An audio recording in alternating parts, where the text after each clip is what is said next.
Chosen ones, this is why you're struggling while others are thriving.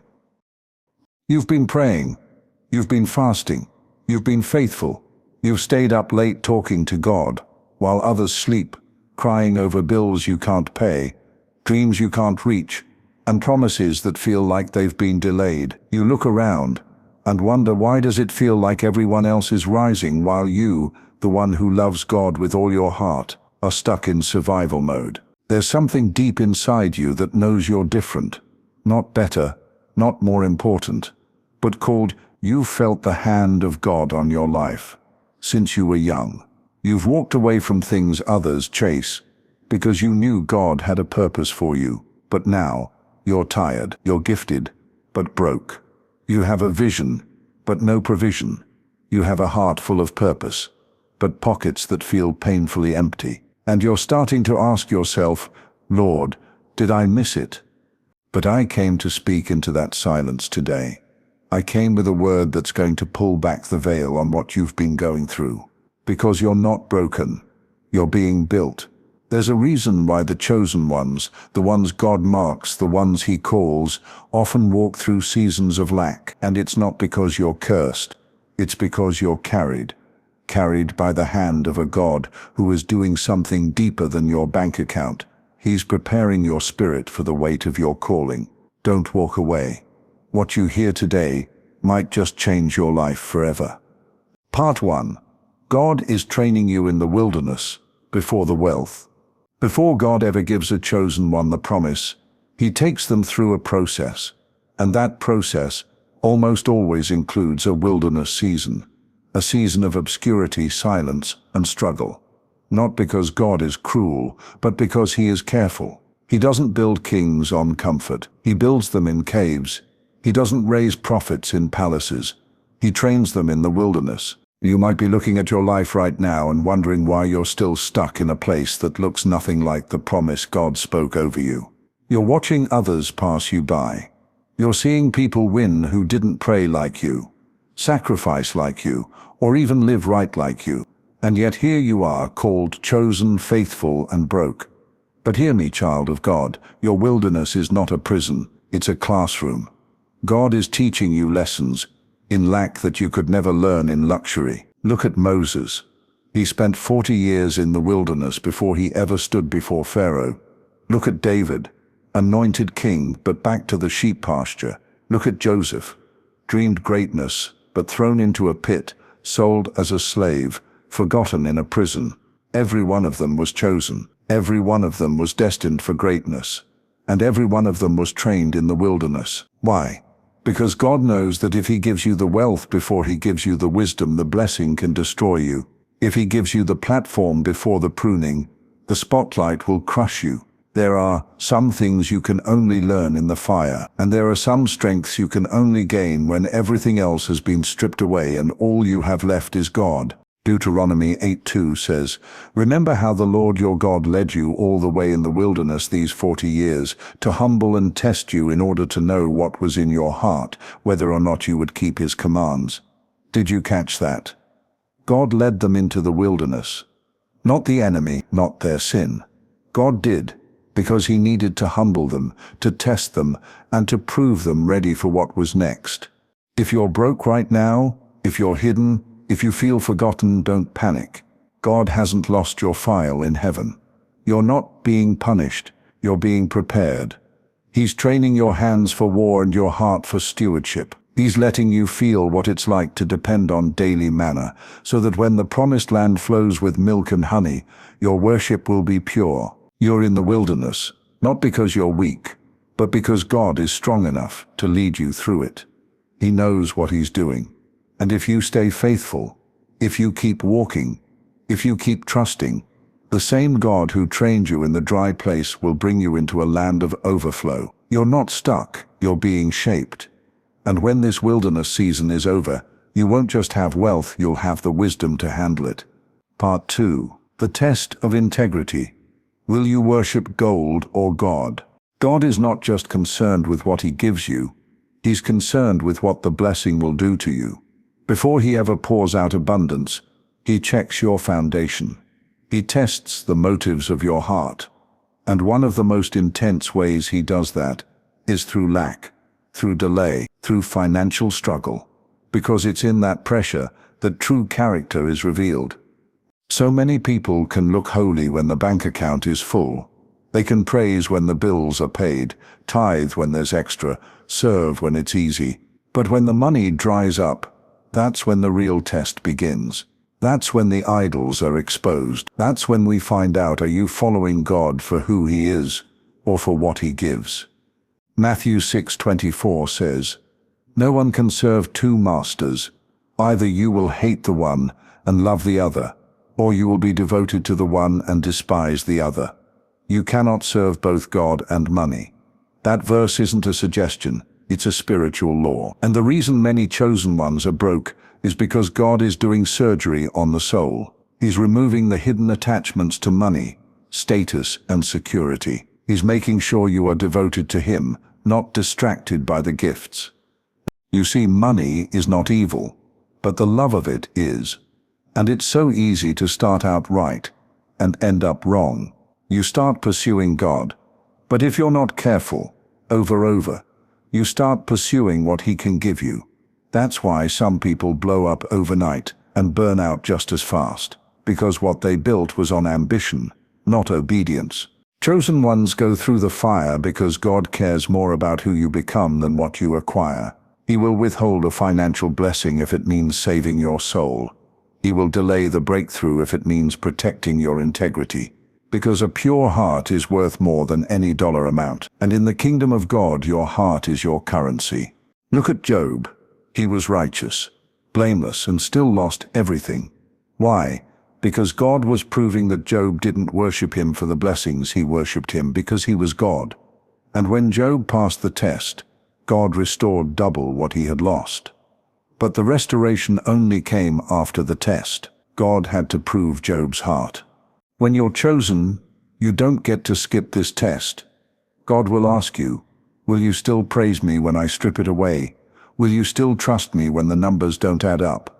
Will you still say yes when you're broke and bruised? And if the answer is yes, if your heart stays true, then get ready, because what God builds on integrity, no man can tear down. So if you're walking through financial pressure right now, don't be discouraged. God is testing, not rejecting. He is exposing, not punishing. He is teaching you how to worship without the wealth so that when the wealth comes, you won't forget the worshiper. He is purifying your motives, strengthening your foundation, and shaping a heart that will honor Him in every season. Don't curse the process. Pass the test. Because on the other side of this trial is not just provision but a testimony that can't be shaken. Part 3. Maturity before miracles. You're not ready for the wait.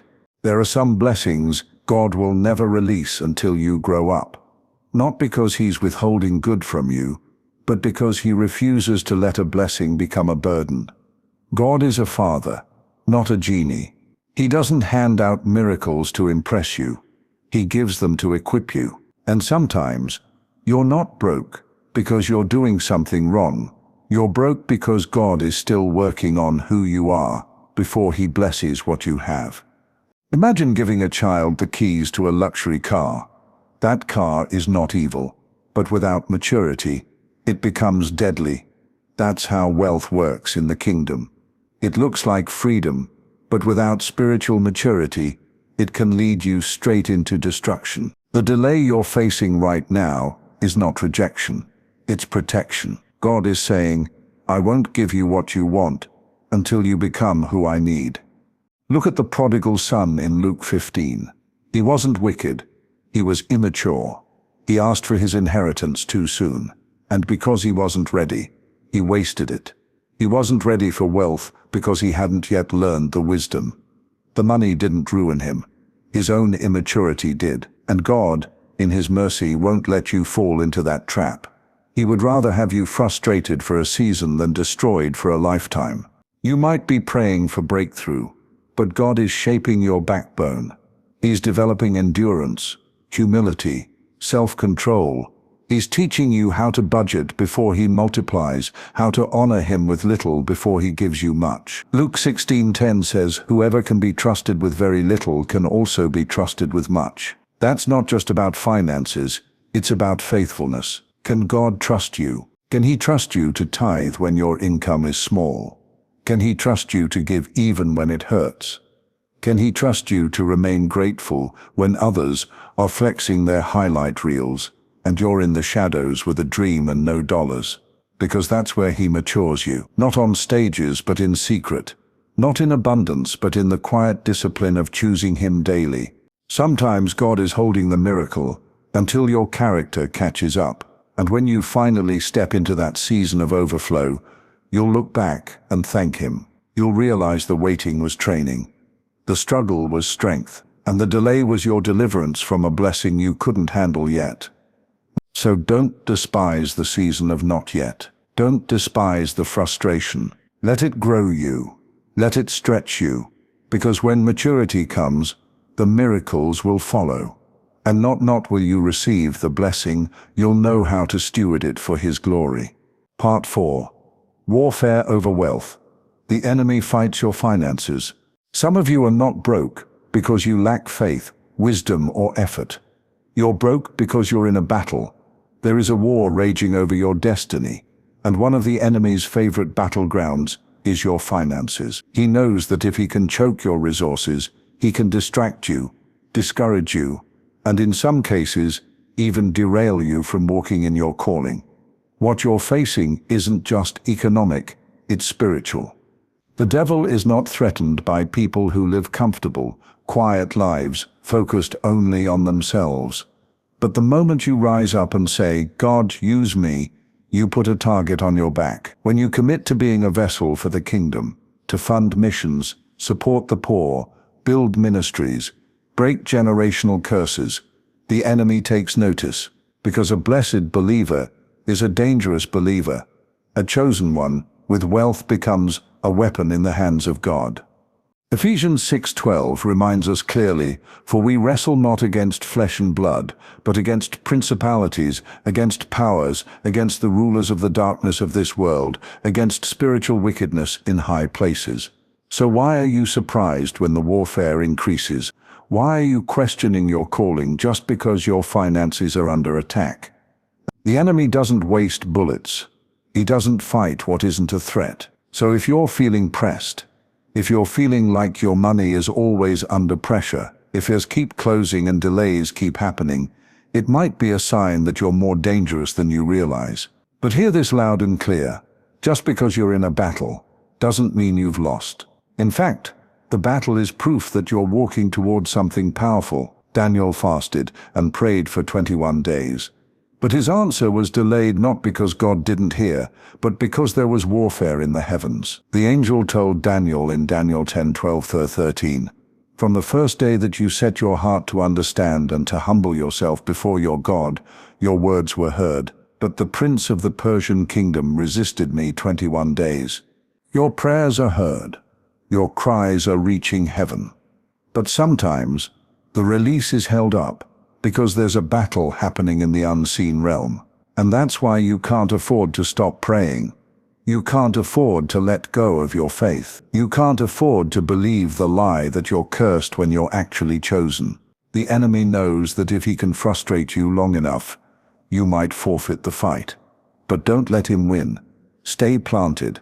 Keep declaring, keep sowing, keep praising even when the provision hasn't come yet. Because your breakthrough is not just tied to your effort, it's tied to your resistance. James 4:7 says, "Resist the devil and he will flee from you." You are not weak. You are not forgotten. You are not being punished. You are in warfare, and the weapons of your warfare are not carnal, but mighty through God. Every time you choose to trust God over fear, you win. Every time you give even when it hurts, you break strongholds. Every time you declare that God is your source, even with an empty wallet, you send shockwaves into the enemy's camp. You may be under attack, but you are not under defeat. Stand firm, chosen one. You are closer than you think, and the warfare you are facing today is only confirmation that the blessing God is preparing is worth fighting for. Part 5. Heaven's Redirection.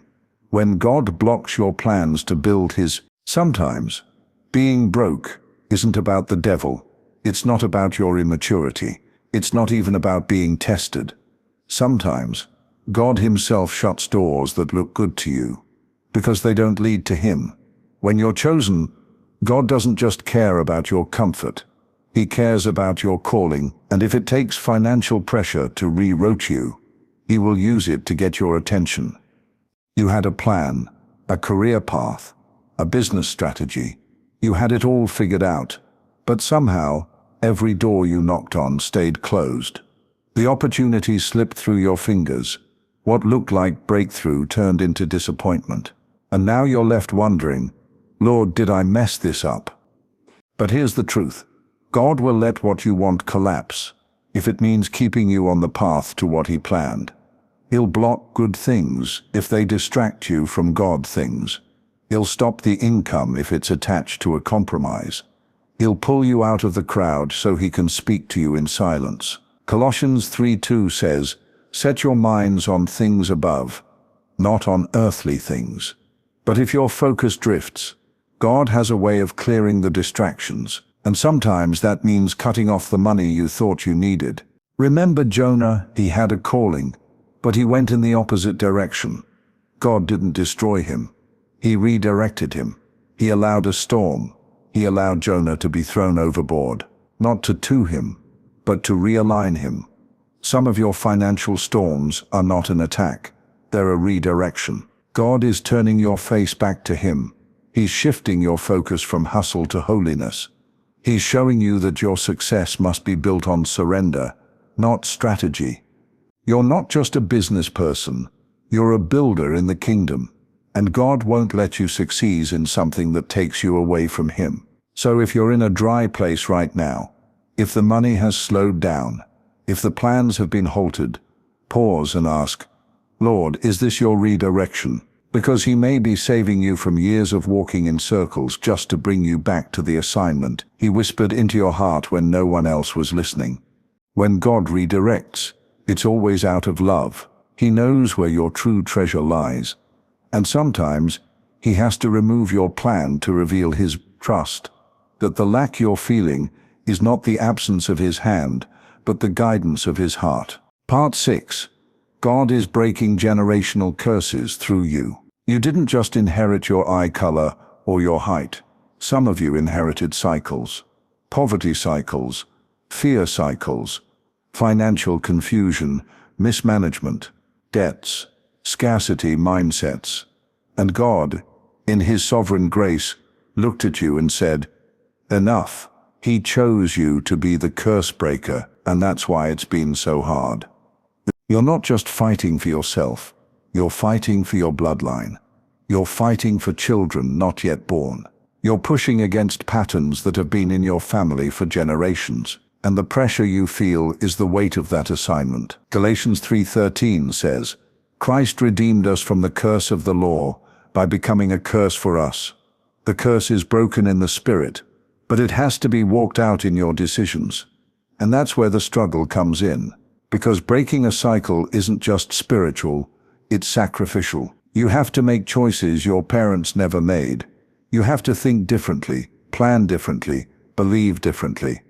And that kind of shift comes with resistance. It feels like you're always starting over, like you never have enough, like you're sowing and not seeing the harvest. But could it be that God is building something new with you? That He's laying a foundation so deep it takes longer to form? You're not cursed. You're called to build a legacy. And sometimes, before you lead others out, you have to walk through the fire yourself. Look at Abraham. God called him out of everything familiar to start something new. He didn't even know where he was going, but he obeyed. That's what you're doing. Walking by faith, not sight. Trusting that what starts in your obedience will end in generational blessing. The struggle you're in is birthing freedom for those who come after you. Don't let the enemy lie to you and say this will be your forever. You're just in the breaking part of breakthrough. The ground has to be torn before it can be planted. And yes, it hurts. Yes, it feels unfair. But you are shifting the trajectory of your entire family line. God is using your hands to build what your ancestors only prayed for. And when the breakthrough comes, and it will come, it won't just be about you having money. It will be about your children growing up in faith, wisdom and freedom. It will be about peace in your home, vision in your heart, and legacy in your hands. You were chosen to break what others bowed to, and that kind of assignment will always come with a cost. But oh, the reward will be worth every battle you fought in silence. Part 7. You're called to ministry before money. There's a reason why some of the most anointed people are also the ones who seem to struggle the most with money. It's not because they lack talent, drive, or divine favor. It's because when God places a high calling on your life, He teaches you to prioritize the eternal over the earthly. And that kind of training doesn't come in luxury. It comes in seasons where you have to choose purpose over profit. God called you to ministry long before He called you to money.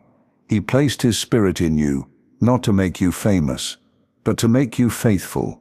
He gave you gifts, not to chase riches, but to carry a message. And sometimes the reason you're broke isn't because you missed God. It's because you're right on schedule. You're in a season where your reward isn't in your bank account. It's in your obedience. Look at Paul, a man who wrote most of the New Testament, planted churches, preached the gospel fearlessly, and yet he often lacked. In Philippians 4:12, Paul says, "I know what it is to be in need, and I know what it is to have plenty. I have learned the secret of being content." Paul's life wasn't about money, it was about mission. And God is shaping you in the same way. If you tie your purpose to income, you'll walk away when the money doesn't show up. But when you tie your purpose to obedience, you'll keep going even if no one sees, no one pays, and no one praises. Because chosen ones aren't driven by the applause of man. They're fueled by the voice of God. God may have placed you in a job that barely pays, but gives you divine opportunities to minister to broken hearts. He may have closed the door on a higher salary to keep you close to a community that needs your light. He may have held back financial overflow to keep your focus on the call, not the cash. And that's not punishment. That's divine strategy. He's proving that you'll still preach when it's not profitable, that you'll still show up when it's not glamorous, that you'll still serve when no one's clapping, because He knows that when He can trust you with His people, He'll also trust you with His provision. Money is coming, but right now, He's testing your motives. Will you say yes to the call even when it costs you? Don't despise your season of lack. This is not the end. It's the proving ground. God is setting you apart, purifying your pursuit, and anchoring your heart in ministry first. And when the money finally comes, it won't move you, because your heart will already belong to the mission. Part 8. God is building a heart that reflects heaven. If there's one thing financial struggle does better than anything else, it reveals your heart. When you have nothing, your true values show up. When you can't afford what others flaunt, you discover what really matters. And what God is doing in your life right now is deeper than provision. It's transformation. He's building in you a heart that reflects heaven, not just ambition, but compassion. Not just hustle, but humility. Not just vision, but love.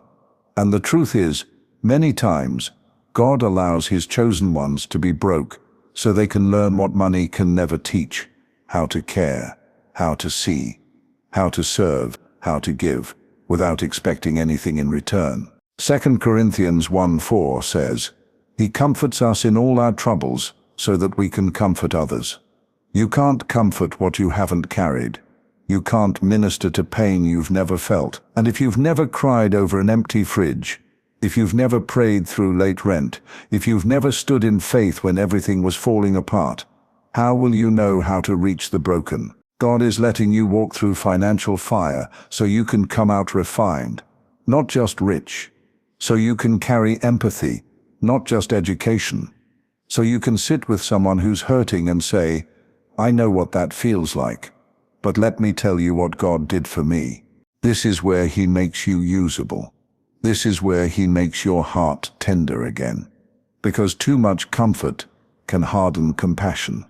Too much wealth without worship can make you forget what it means to depend on Him. But when you've had to pray for every single dollar, every open door, every answered need, you never forget where it came from. And when the blessing comes, you carry it with reverence. Don't rush this season. Let it work in you. Let it soften you. Let it strip away pride, comparison, and self-reliance. God is molding your heart to look like His. And when He's finished, you won't just be blessed. You'll become a blessing. Not just someone who made it, but someone who can lead others through.